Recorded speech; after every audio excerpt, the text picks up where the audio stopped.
listening to Speaking with One Voice with Rodney Payne. If you have any comments, questions, concerns, topics you'd like discussed on the show, or if you'd like to be a guest on the show, please email us at rpayne@onevoiceinc.org. That's rpayne@onevoiceinc.org. You can also search for us on Acast, Google Play, SoundCloud, and iTunes. Just look for Speaking with One Voice. Now, here's your host, Rodney Payne. Hello and welcome to Speaking with One Voice. I am your host, the coach, Rodney Payne. We are back again. I think I love the start of the show more than anything because I know I'm going to get to talk to you, and I know that you're excited about having value added. I'm excited about adding value, and we are committed to doing that. Make sure you're following us on all of our social media platforms at Rodney R. Payne. Catch the YouTube at Rodney R. Payne, and make sure that you subscribe and turn your notifications on so that you can be informed when the latest content comes out. As you know, for the past several weeks, we have been working through a series of topics that have taken us on this journey. The topic is focus.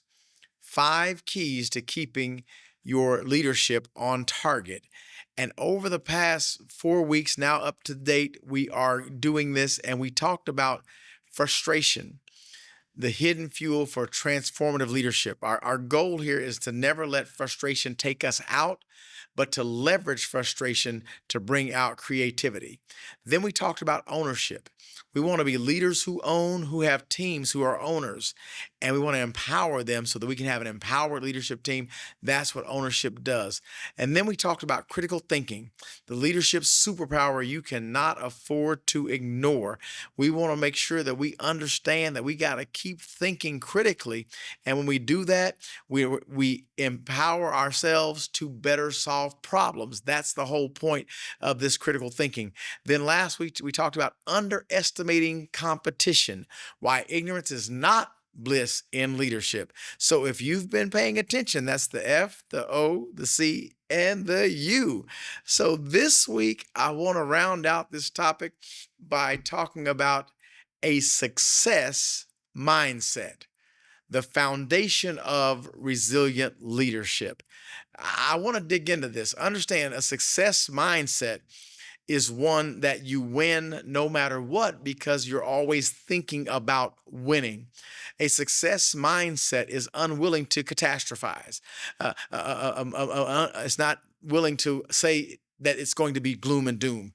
A success mindset finds a way to succeed. As a matter of fact, in our proprietary coaching framework called Match, we talk about the H, hope is not a strategy, it's an expectation. We spend an entire segment on how to have a success mindset, how to get things in the right place so that you can always win. You can get more information on that program at rodneyrpayne.com, or you can also DM me here, and I'd be happy to talk to you about how to get your hands on that content. When we think about this, a success mindset is required. Now, we've talked about frustration. We've talked about ownership. We've talked about so many things. But here's what I can tell you is that critical thinking component. We've talked about that. We talked about underestimating competition. But when you think about this whole thing of a success mindset, what you know is not only are you guaranteed as a leader to experience frustration, you're also guaranteed to experience failure. Where, if you've ever failed as a leader, raise your hand. Let me see your hand. I know. Listen, it's going to happen. It's not if it's going to happen. It's when. It's not who. It's just how soon. It's going to happen to you. So when we have failures, how can we operate from a success mindset? That's really the key to taking you from good to great. I want you to understand that anybody can have a success mindset when you're winning. I am a basketball fan of the NBA, and I live in Oklahoma City, so let's go Thunder. Yeah, let's go. I'm ready. I'm a Thunder fan, so I thunder up. And listen, I respect great basketball players. And I'm going to tell you that Steph Curry is one of the greatest basketball players ever known to man. He can shoot a basketball like never before. But I kind of fell out of favor with Steph at one point. And I'm just using this because I watched him when they were winning. Golden State, they won a lot for a long time, and he's a big reason why. But when Steph hits that three and walks away and doesn't even look at the basket and it goes in, and then he's running to the other end of the court and he shimmies his shoulders. Oh, I'm like, that is confidence. That guy knows he's going to hit the shot. Well, but when he was losing, he didn't look like that. He didn't have that same energy. I saw him look a little bit defeated. And what I want you to do is, I'm not saying you shimmy when you miss the shot, but you don't tuck your head and run either. You keep your head up high and know that I didn't make that one, but I'll make the next one. That's the attitude that I want us to have as leaders. So I'm going to break this down for us so that we can understand a success mindset is the foundation of resilient leadership. You have to be able to come back from a failure. You have to be able to come back from defeat. You have to be able to come back from disappointment. You have to be able to come back from frustration. You have to be a resilient leader, and that requires a success mindset. So first, let's talk about what are the components of a success mindset. Well, by definition, a success mindset includes optimism, adaptability, and emotional resilience. Oh my goodness, this is so good. So think about this. You have to be a glass half full person in order to get the glass full. Glasses don't fill up for people who say a glass is half full, is empty. I need for you to understand the power of positive thinking and optimism. If you're looking for an outcome, whatever outcome you set whatever outcome you set your mind to, that is the outcome that your energy will go to. Let me say it again. Whatever the outcome that you set your mind to, that's where your energy will go. So if you're focused on sickness, you're going to think about sickness and you're going to figure out how to treat sickness. If you're focused on success, you're going to think about success and figure out how to get success. That's what I need for you to understand. So when we look at this optimism, it's not just pie in the sky, everything's hunky-dory, peachy keen, etc. No, it's that I truly expect that I'm going to be better. I'm going to do the work. I'm going to do the work. I know we're going to do the work, and I expect that we'll win. When you have that mindset, when you have that, I know people who never celebrate success, and I got to throw it in here at least every other episode, if not every episode. I don't celebrate small victories. I celebrate all victories. Why? Because when I celebrate, it makes me optimistic about the next victory. So I want to keep celebrating. So I want you to understand that optimism is key, but also adaptability. Stubborn leaders don't have a success mindset. Stubborn leaders play it safe. Stubborn leaders are ones who are stuck in their old ways and not going to change. Stubborn leaders put their business at risk because they will not adapt. Listen, one thing is for sure, that change is going to happen. As stated earlier, I live in the great state of Oklahoma, the heartland of America. We are known for the Oklahoma Sooners. We're known for the waving wheat and the wind that comes sweeping down the plain. What that means is you can expect to experience, duck and dodge, tornadoes. It's just a part of life. And it's not that big a deal for us. We live here. We respect them. We understand them, but not every storm is a tornado. But there are precautions that you have to take. But if you live in Oklahoma and you thought that every day was going to be a tornado, you would never leave your house. Because the only place to be safe in a tornado is underground. So you'd never come out. So you have to be adaptable. You have to be able to shift. So what happens is, what we like to say in Oklahoma is, if you don't like the weather, just stay a few minutes. We'll change it for you. No big deal. But you have to be willing to move. And that's what happens in our businesses. Storms happen and we don't have a storm cellar. Challenges come and we can't adapt. We lose a key employee and we can't shift. If you're going to be a successful leader with a success mindset, you have to be able to adapt. You have to be nimble. You hear me say that word. Nimble means I adapt. I adapt quickly. I can move. I'm fluid. I can get where I need to be.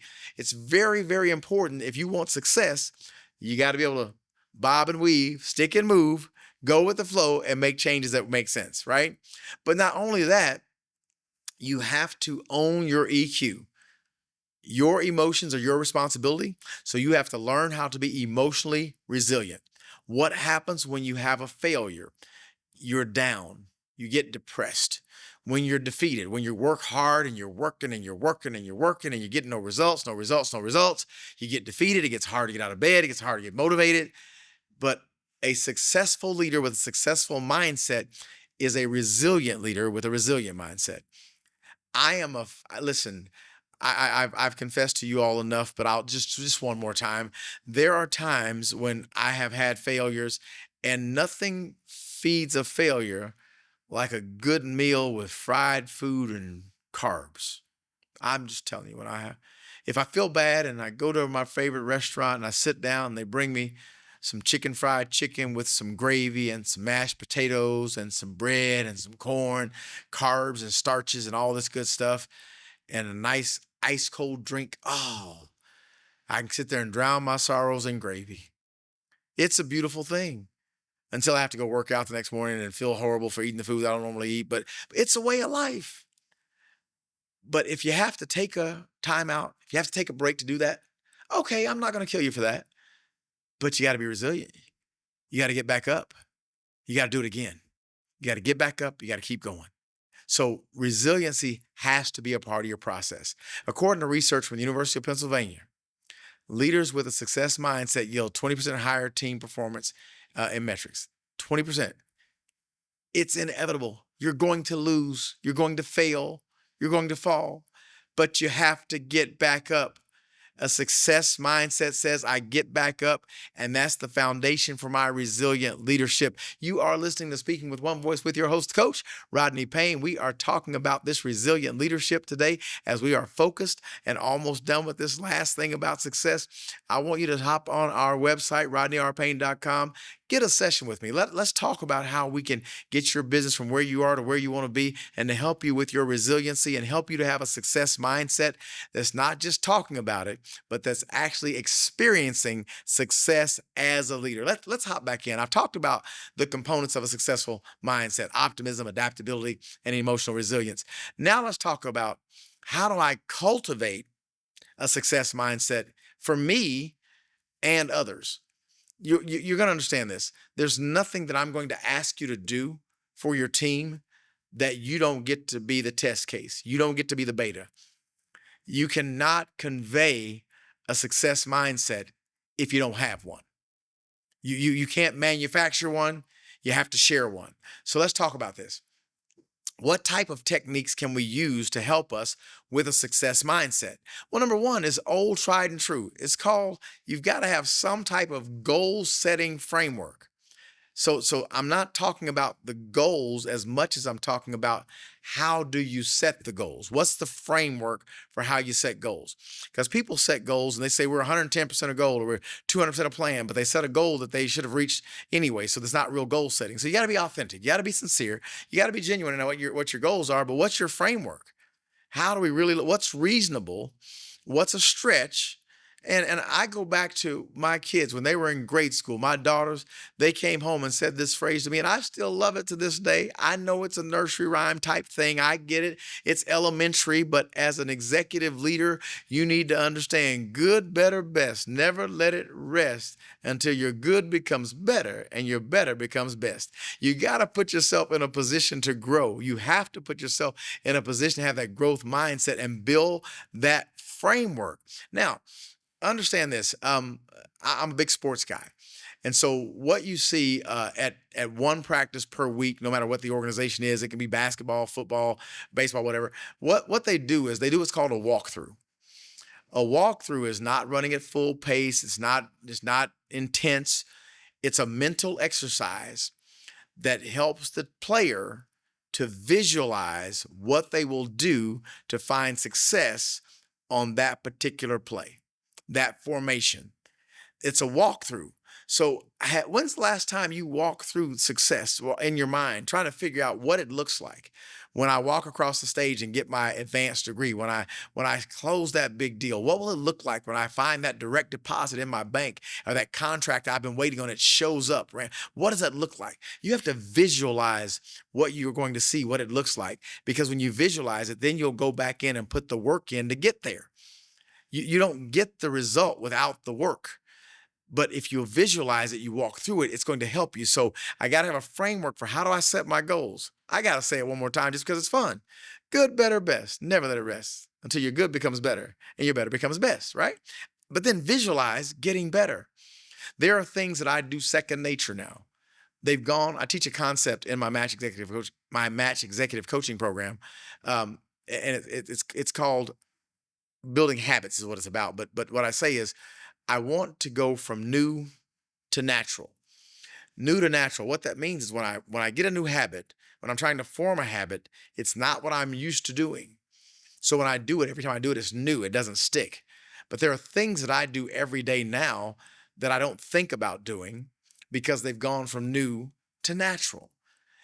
If you want a success mindset, it has to go from new to natural. You have to be willing to do what it takes, my friend, to get from where you are to where you want to be by doing it until it becomes natural, until it becomes automatic. One reason people fail at changing habits and getting to a success mindset is because they decide to change 10 things at one time. There's no way to do that successfully. You miss a day. I'm gonna read at this time. I'm gonna walk at this time. I'm gonna run at this time. I'm gonna eat this, and this. I'm gonna do this, and this. By the time you get to number 4, you're done for the day. You're tired. You quit. You don't get it done. Now you feel like a failure. But if you add one thing that goes from new to natural, now when you wake up, it's automatic. You just do it. You don't think about it. You just do it. So when you decide to add something new, you're adding a new thing, not 2 new things, because one is natural. That's what I want you to understand. So got to get that visualization technique, and then positive reinforcement. Positive reinforcement. We can do it. I know today was hard, but I'm proud of you for sticking it out. I'm proud that you made that extra call. I'm proud that you, even though you had to redesign that 17 times to get it exactly right, your tenacity to get it exactly right, your resilience showed great leadership and fortitude, and you learned 17 lessons that you won't have to learn again. I'm proud of you. See, we want to learn to have positive reinforcement. When we look at this, think about this. Leaders like Oprah Winfrey exemplify a success mindset through their journey of overcoming adversity. Now, you don't have to be an Oprah fan to know about Oprah Winfrey. You don't have to have ever watched her show, but you know who she is and what she's done. But if you ever did research on her, she comes from very humble beginnings. Abuse was a part of her past. Whether you agree or disagree with her is not the issue. The point is this: she was very resilient, and she was told no so many times. She was told she couldn't do it. Michael Jordan was cut in junior high. How do you cut Michael Jordan? How does he get cut from a basketball team? It doesn't even make any sense. Well, he wasn't Michael Jordan. He was Michael Jordan, but he wasn't the Michael Jordan we know when he got cut. Resilience is a part of the process, and you have to overcome adversity. The reason I can share with you the content I can about success is because I have a failure resume that built it. Did you hear that? There's a failure resume that built this reservoir of information. And when you're resilient, when you have a mindset to go through this process, you can overcome adversity and understand that's how you get what we call resilient leadership. That's why you have to have a success mindset. And so when you have a success mindset, the last thing is I always believe in deployment. I believe in actively executing that which you are working on. In this case, we're talking about overcoming challenges by using a successful mindset. When I have a success mindset, I overcome challenges. So what does that mean? We talked about earlier, optimism. So what role does optimism play in actually overcoming the challenge? What optimism says is we can, we will. That's what it says. See, a positive outlook can help to navigate difficulties and help us to get to the end more efficiently. If I go into it and think there's no way we can get this done, there's no way. One of my good friends, he and his brother, their dad, when they were growing up, dad had like a construction company, a building company, and they had the piles of leftover debris, wood, bricks, etc., that would be considered trash. And so the dad would say, okay, boys, take that pile there and move it to over there. And of course, the logical question would be why? But in the day that we grew up, the answer was because I said so, so do it. Now, when you look at the pile, the first thing you think, oh, that's going to take forever. So whenever you say that's going to take forever, it's like every brick, every 2x4, every piece of trash, it seems like it takes forever and you never process things. Well, my dad owned a landscape company and he put us in very similar situations, and he would work with us. And what he'd say is, let's knock this out. We got this. We can get it done. It doesn't make the pile any smaller, but it does make the pile achievable. You must have a success mindset. You got to have optimism. Understand that resilient leaders are able to maintain performance in stressful situations 50% more effectively than their less resilient peers. That's from Deloitte. Understand, one of the things I am as a leader, if I'm anything, I'm resilient and I'm a can-do kind of guy. And I am very good in very high stress situations. I had to learn that. I didn't know that about myself. But when I need to make a decision, I can make it. Whenever I need to move, I can move. I can move things around. Learn that about myself, and it's something that I absolutely now appreciate. But that's what makes me a resilient leader. You've got to make up your mind, my friends, that you are a person, a leader with a success mindset. And that's the foundation of that successful mindset is that you are resilient. You get up and you know that I'm not going to quit. I watch sports all the time. As I tell you, I watch with my lovely wife, and she is not into sports and I'm into sports. And you notice that in professional sports, no matter what the score is, no matter how bad a team is losing, when you like to say, you know what, the mercy rule, just call the game in the misery already. The losing team lines up every time and they run a play, trying to execute a play until the very last second goes off the clock. There have been games won on the very last second because they were resilient. You never, ever quit. Listen, guys, it's all for my time. I hope you've enjoyed this process. Come back next week. I want to really talk about the entire focus framework together at one time for you and put that back together so that we can use this for growth. But I hope that you know that you can do this. I hope you know that I believe in you. You are a leader. How do I know? Because you're here, you're listening, you're adding value to yourself each and every week. You're intentional. That makes you a winner. Now, the glass is no longer half empty. It's now half full. We have a success mindset. We're looking forward. We're expecting to win, and I know you can do it. You've been listening to Speaking with One Voice with your host, Coach Rodney Payne. As always, it's my delight and my pleasure to be with you here each and every week to add value to you and your team. Here's what I want you to do. Reach out to us at rodneyrpayne.com. Get on my calendar. Let's talk about it. Let's take that business of yours, that leadership level, that leadership lid to the next level. Let's keep growing. You got this. I believe in you. Make sure you're following us, liking us, rating the podcast, and sharing it with your friends and colleagues as we continue to grow. My pleasure for being here. Listen, you've been listening to Speaking with One Voice with your host, Coach Rodney Payne. Until next time, my friends, let's keep growing together. You've been listening to Speaking with One Voice. Please remember to follow Rodney Payne on Instagram, Facebook, and Twitter at Rodney R. Payne. We'd love to hear from you and get your feedback, so please feel free to leave us comments. And if you would, rate and subscribe to the podcast, we'd appreciate that as well. Don't forget to set up for notifications so you can get the latest updates and social media posts and get new podcasts when they're released. As always, use the hashtag Speaking with One Voice or simply SWOV on any of your social media posts. On behalf of Rodney Payne, thanks again for listening.